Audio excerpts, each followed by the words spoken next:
Hi friends, welcome to our channel. આજે આપણે બનાવીશું પૂડા. જો અમે ઉત્તપા તો બનાવ્યા પણ ખીરું ખારી થઈ ગયું, તો ઓન ધ સ્પોટ શું કરવાનું? તો ચલો, ઘઉંનો લોટ અવેલેબલ હોય તો ઘઉંનો લોટ, એની અંદર છાશ, ખાટી છાશ થોડીક નાખી અને ડોળી લેવાનો લોટ. બસ પૂડામાં કરતા હોય, જો ગાંઠા ન રહી જાય એટલે મેં બ્લેન્ડર ફેરવ્યું છે. અને અંદર જોઈએ એટલા વેજીટેબલ્સ, ગાજર છે, કેપ્સિકમ છે, ટમેટાં છે, ડુંગળી છે, જે તમારે યોગ્ય લાગે એડ કરી લેવાના. અને બસ એડ થઈ જાય, સરસ રીતે મિક્સ કરી અંદર મસાલો કરી દઈશું રૂટીનનો.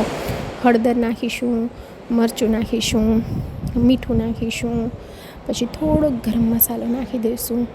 બસ એઝ પર ટેસ્ટ રૂટીનના મસાલા એડ કરી અને પાછું એને સરખી રીતે ધાણા જીરું એડ કર્યું છે અને એને સરખી રીતે આપણે મિક્સ કરી લઈશું. અને જો ટેસ્ટ મુજબ અને હવે બસ મેં થોડોક ઈનો નાખ્યો જેથી ફ્લફી થાય. એને ઉપર તેલ નાખ્યું જેથી એ ઈનો એક્ટિવ થઈ જાય. બસ એને ચલાવી અને જે રૂટીનના પૂડા કરતા હોઈએ એ રીતે પૂડા કરી લેવાના.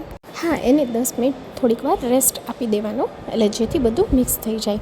અને બસ આપણે જેમ પૂડા બનાવીએ છીએ, જે ઉત્તપા બનાવીએ એવી રીતે ઉત્તપા બનાવશો, ખરેખર ઓન ધ સ્પોટ થઈ જાય ઘઉંના પૂડા અને યમ્મી ટેસ્ટી, મજા આવે.